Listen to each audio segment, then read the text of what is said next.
Analysts are literally throwing some crazy numbers around right now. We're talking $100 to $250 million in potential demand for a spot XRP ETF from Franklin Templeton. Like, wrap your head around that for a second. But that's not even the whole story here. We've also got to break down what this entire ETF frenzy is doing to the derivatives market. Because, trust me, things are getting interesting over there. And listen, there's some brand new regulatory intel that just surfaced, and we absolutely cannot ignore it. Oh, and here's where it gets really juicy. Remember that interview Brad did a few months back? Yeah, that one. Well, I went back and listened to it again, and honestly, there are breadcrumbs all over that conversation. I'm talking hints about ETFs, whispers about what the White House might be cooking up behind the scenes. So I was going through it again the other day, and suddenly these pieces started jumping out at me, things I totally missed the first time around. And I thought, you know what? We need to unpack this together, because this is too good not to share. Anyway, enough buildup. Let's dive straight into the good stuff, people. Really appreciate you hanging out with me today. Let's do this. I got chills and they're multiplying. Franklin Templeton versus Canary Funds. The launch of Franklin Templeton's Xrp Etf is dramatically reshaping the XRP derivatives landscape. As a reminder, Canary Funds launched its XRPC last week with a trading volume of $58 million on the first day. Analysts anticipate Franklin Templeton could smash this figure with volumes ranging between $150 million and $250 million the first day of trading. This difference stems from Franklin Templeton's institutional firepower. The asset manager controls over 1,500 times the assets under management at Canary Funds and maintains an extensive network of financial advisors, wealth management platforms, and pension funds. These institutional clients are precisely seeking this type of investment vehicle. Integration into existing brokerage accounts, simplified taxation, and no need to manage crypto wallets or exchange accounts. The structuring of EasyXRP responds exactly to the needs of traditional investors who want XRP exposure without technical complexity of self-custody. This should channel significant flows into the product, especially if initial volumes confirm market interest. Look, institutions work on a pretty simple principle. You stick with who you know, right? When a big name institution puts their stamp on something, you're essentially banking on the fact that they've done their homework. They've kicked the tires, they've verified everything. Now, you might spot that same exact product launching at some other place first, but guess what? You're going to pump the brakes. Why? Because your go-to institutions, the ones you've been riding with, they haven't given it the green light yet. You're basically sitting on your hands waiting for them to say, okay, we're in. And this whole dynamic, I genuinely believe this is what's fueling these wild analyst forecasts about the capital that's about to pour in. Don't forget, we've got a whole queue of spot XRP ETFs lining up behind this first one. Every single one of those funds brings their own crew of loyal investors, their own network of institutional backing. You feel me? So imagine what happens when all this buying momentum kicks off simultaneously. Where does XRP's price go? And what about all that XRP just chilling on exchanges right now? That's where things get absolutely wild. Chad actually flagged something fascinating about today's numbers. XRPC is looking at 1.98 million in share volume for its third day. That would project another 11 million XRP to be acquired by the Canary Fund. We're watching millions upon millions of XRP disappear daily. And when I say disappear, let me clarify. Exchanges are watching their XRP supply drain away in real time. These ETFs need to source it from somewhere, correct? Because at the end of the day, these funds require actual spot XRP as collateral. Now, unless these fund managers were smart enough to preload their bags with XRP ahead of time, they're going to be forced to jump into the open market and start buying up whatever's available. So this is the part where things get really interesting. I decided to geek out a bit and crunch some numbers based on what Canary's been doing these past few days. And I started thinking, what would it actually look like if we took that data and spread it across all the other ETFs coming down the line? Now there's like 7 of them, maybe 8, could be 10. Look, I'm blanking on the exact figure right now. Totally my fault. I think it's hovering around 8 to 10 that are still waiting to launch. So here's the scenario I'm playing with. Let's be conservative and say these other ETFs only capture half of what Canary's pulling in. Just half, right? Guess what that means for monthly XRP purchases straight from the open market? 1.3 billion XRP. Just completely off the table. So we're talking about a situation where all these ETFs finally go live, and they're each doing 50% of Canary's 3-day performance. Boom, that's how much XRP disappears into thin air.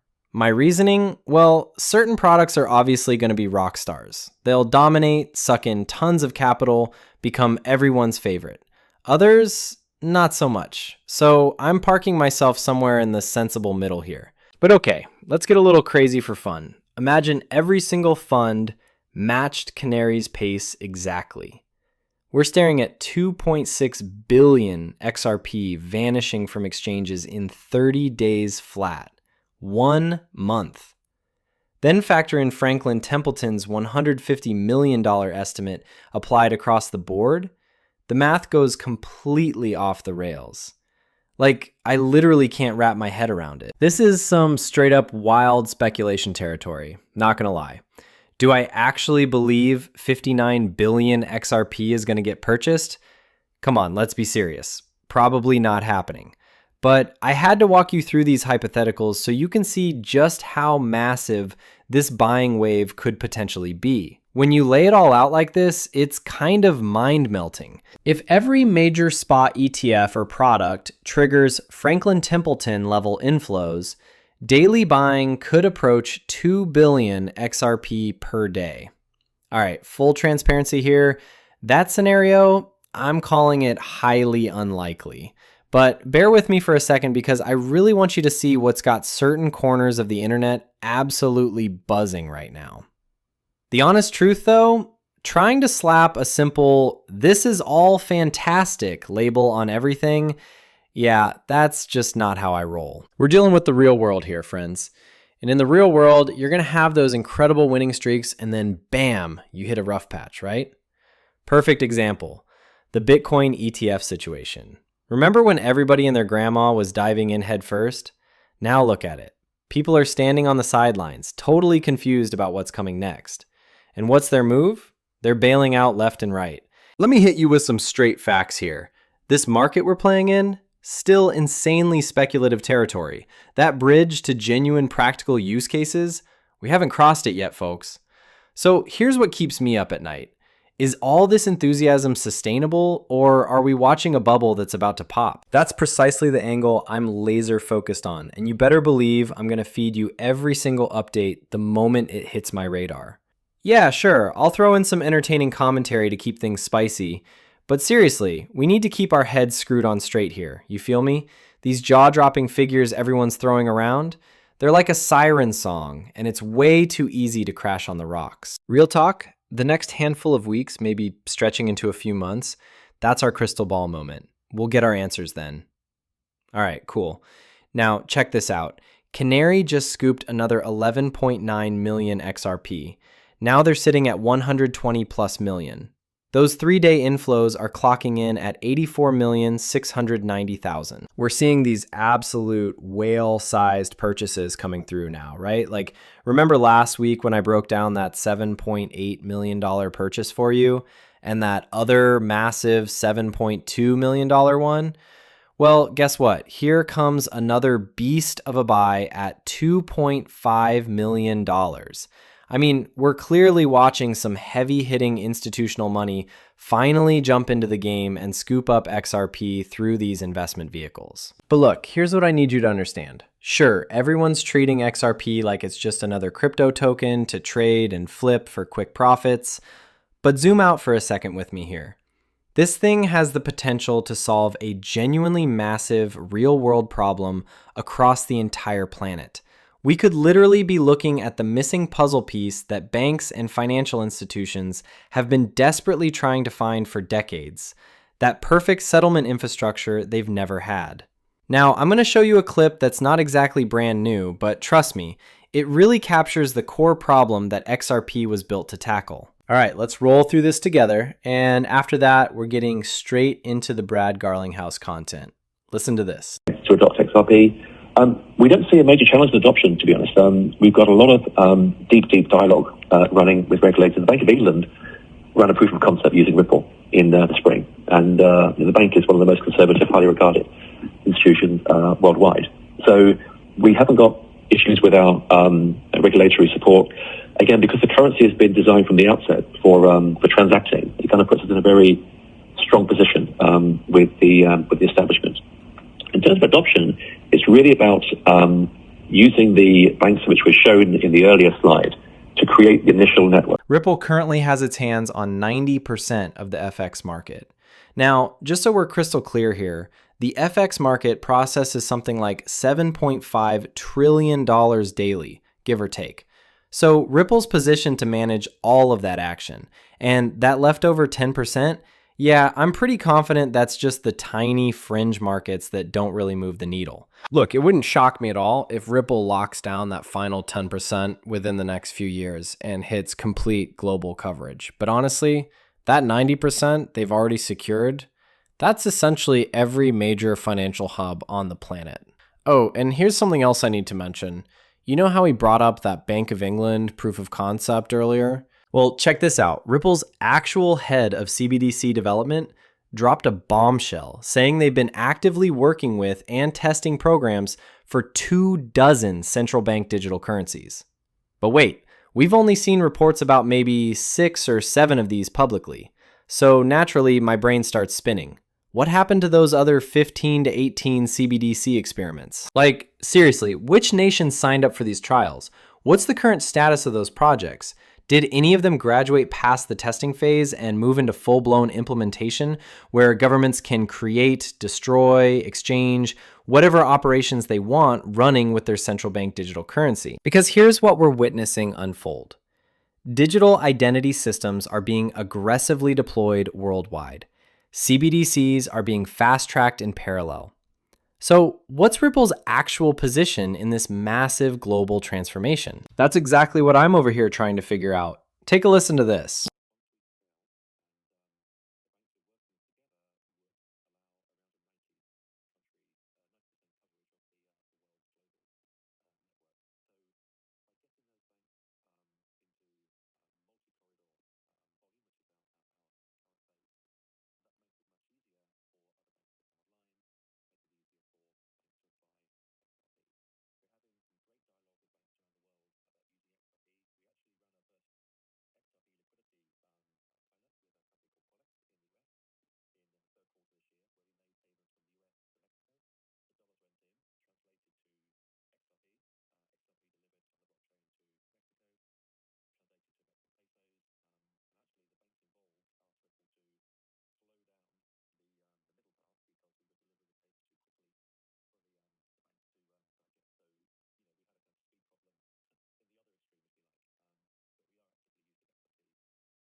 So picture this. Money was zooming around at such insane speeds that banks were basically panicking like, hold on, our entire setup wasn't designed for this kind of chaos.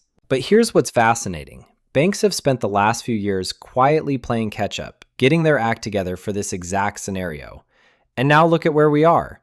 Money's bouncing around instantaneously through stablecoins, bridge assets, whatever tokenized vehicle these massive institutions decide to use.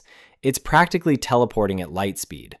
The whole system infrastructure had to match that breakneck pace, and that's precisely what's been under construction. And honestly, it's still being hammered out even now. And this is where things get really juicy. You've got the Visas, the MasterCards, all these enormous financial powerhouses basically duking it out, elbowing each other, trying to grab whatever infrastructure was already laid down, right? Because think about it. Back in the day, there was genuine uncertainty about whether crypto would actually become a worldwide phenomenon. Sure, we believers saw it coming, but those traditional legacy banks, they were stomping their feet going, absolutely not happening, no way, no how, keep that stuff away from us. But that ship has sailed. You can't stuff this back in Pandora's box. These institutions have finally had their wake-up call. Hey, this revolution is real. Fighting it is pointless. So now they're in a mad dash to scoop up this infrastructure while there's still a chance. Because that billion-dollar price tag they're paying right now, in 5 years, that same infrastructure is going to be worth a staggering $100 billion, right? This technology is going to rocket fuel the entire industry. All right, let me bring us back around for a second. I stumbled across something earlier today that I've got to share with you. Going to play this clip and then break down some additional insights that hit me. Let's listen to this. Why do you think XRP wasn't specifically named in the executive order for the digital asset stockpile? Well, so XRP was named by the president on Truth Social. He posted something saying that there should be other tokens, that there's going to be a Bitcoin strategic reserve and then a crypto stockpile that would include things like XRP. But days later, the executive order didn't include it. Why was that? I don't know what specifically was in the executive order. My understanding is there's going to be a Bitcoin strategic reserve. There'll be a crypto stockpile representing other cryptos. And I would expect that will include XRP. Look, at the end of the day, I think the stark contrast is in the Biden administration, we couldn't get a meeting with people at the White House. Now we're welcomed into the White House. And that's just a massive change. I think we want this industry to thrive in the United States. We don't want to push it offshore where you have fewer regulations. I think the reason I keep pushing you too is because I think now it's widely accepted that this is a pro-crypto administration. But the details, that is what's causing an overhang, the uncertainty of the details. So to the extent you have confidence, right, about XRP being in that stockpile or otherwise getting more support for an ETF, for example, where does that confidence come from and what kind of timeline do you see it happening on?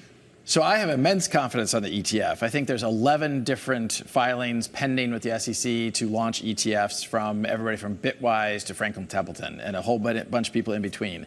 I think those will be live in the second half of this year. We have seen even outside the United States, you have live ETPs. And at a time when a lot of outflows are exiting some of the crypto ETFs, you're seeing inflows into XRP. And I think that's because you had this false negative pressure from the SEC, this kind of, an exogenous hand holding things down that's now being released. And that's great for the market. That's great for builders within the XRP ecosystem globally. One more on the stockpile. Yeah. How much XRP would be in it? Where does it come from? Well, my understanding of what I read about I think there are some questions and that the devil may be in the details as Treasury implements some of this. Absolutely in the details. But my understanding is that the stockpile will be represented by seized other cryptos other than Bitcoin that then will be in that stockpile. So to the extent that various law enforcement agencies have seized cryptos, which would include XRP, that those would go into the stockpile in addition to the Bitcoin strategic reserve. That's my understanding. Buckle up, because there's a whole lot bubbling under the surface here that we need to dive into. So he touched on the ETFs and that massive wave of demand, mentioned Q2 as the timeline. Yeah, it slid a little later than expected. But honestly, the real bombshell was what he dropped at the very end. That's where the magic is. Here's the crazy part. The US rolled out this strategic reserve, right? Set up these huge crypto stockpiles. But plot twist, there's literally $0 allocated to fund it. Like, how does that even work? Now, let's talk about the Clarity Act for a second. When the House stamped their approval on it, they snuck in some pretty spicy language. Essentially, it would block any crypto company from hoarding too much of their own token. There'd be a hard cap on ownership percentages for these companies. You follow? Word on the street is that magic number might be 20%. But here's the million-dollar question. Will that clause actually survive when it hits the Senate floor and becomes the final law that gets the stamp? Nobody knows yet. But think about this wild scenario. Ripple's sitting on what, like 40, maybe even 45% of the entire XRP supply right now? If that ownership cap becomes reality, they'd be forced to offload an absolutely enormous amount of XRP in record time. So here's my thought. What if Ripple gets creative and negotiates some kind of sweetheart arrangement with Uncle Sam? Imagine them pitching this. Look, we'll engineer a specialized RippleNet system exclusively for you guys to integrate into the Federal Reserve. Perfect for all your payment needs and beyond. Oh, and as a goodwill gesture, we'll transfer 5 to 10 billion XRP from our escrow just sitting there, waiting for you. The only ask? Make our platform the official backbone for United States payment infrastructure. I genuinely think there's space for some high-stakes negotiation here, you know?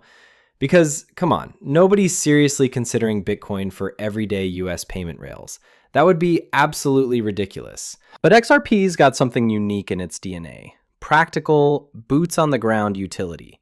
It's built up this worldwide reputation, this credibility with central banks, heavyweight financial institutions, the regulatory bigwigs. Ripple and XRP have been nurturing those connections for years. You feel me? So this is where my mind keeps wandering off to. Is there some kind of secret blueprint being sketched out in back rooms that eventually positions XRP as America's chosen payment solution? And dude, I'm telling you, literally every morning when my alarm goes off, I'm discovering fresh angles, connecting new dots in this whole saga. So check out my reasoning here. If the US government genuinely wants to move at warp speed on this thing, starting from absolute scratch, building a payment system is completely off the table. That's a decade-long headache nobody wants. They'll have to link up with a company that's already got functioning, field-tested infrastructure that can be tweaked and deployed to meet their exact specifications. And consider this angle. If Ripple's already out there crafting private ledgers and CBDCs for central banks scattered all over the map, couldn't they absolutely engineer some kind of sophisticated tech stack specifically designed for the Federal Reserve's needs? I mean, who knows, right? Tell me what's bouncing around in your head about this. Yeah, I hear you. We're definitely swimming in hypothetical waters here. I completely own that. But I'm just trying to sketch out what the actual realistic endgames might look like when everything finally settles. In this specific scenario, it's morphing from a vague idea into something that feels increasingly concrete and achievable in my mind. All right, enough of that for now. Next up on deck, I've got the CEO of Coinbase ready to go. Let me cue up this clip where he digs into what's happening with regulations. Take a listen. Yeah, well, we had great meetings with the Democrats in the Senate and on the Republican side today. And the good news is that there's strong bipartisan support and will to get this market structure legislation done. It's important for America, and the 50 million Americans who've used crypto want to see it get done. And so one date we heard floated was, let's try to get this markup done before Thanksgiving. I think that there's 90% of the issues are already aligned on and agreed, and there's draft text going back and forth, a lot of great cross-functional collaboration happening. That last 10% are the remaining issues, and everyone committed to get in the room together and work it out, and hopefully we'll see some draft text or get it out of committee by Thanksgiving. Can you believe Thanksgiving is already just a week and a half out? Crazy, right? But listen, I need to talk to you about something huge here. Imagine if we actually pull this off. If this regulation somehow makes its way to the president's desk and boom, he signs off on it. That moment alone, game changer. We're talking about unleashing this massive wave of value, credibility, and serious money flowing into crypto like we've never seen before. Now hold on, because this goes way deeper than you might think. We're not just looking at people buying more Bitcoin or Ethereum here. No. We're talking about real capital flooding into the backbone of this industry, into those companies that have been putting in the work, grinding day in and day out for years building the foundation. And every single one of those big traditional Web 2 giants out there, they're absolutely itching to jump into Web 3. They're desperate to bring their massive user bases along for the ride. I'm talking about tens of millions today, scaling up to billions. And eventually, we could be looking at trillions of transactions happening across their entire ecosystems, their digital storefronts, everything. But here's the catch. None of that happens without connecting to the right infrastructure first. And they can't just connect blindly, right? They need clear-cut guidelines. They need to know exactly what the regulations are so they can move forward confidently and make this whole vision a reality. Dude, it's like everything is exploding all at the same time right now. Look, I'm going to stay on top of this for you and keep bringing you the latest. Seriously, thank you so much for hanging out with me here. I'm just grateful you're here. Growing and learning together with all of you every single day, that's something I truly treasure. It's honestly an honor. See you in the next video.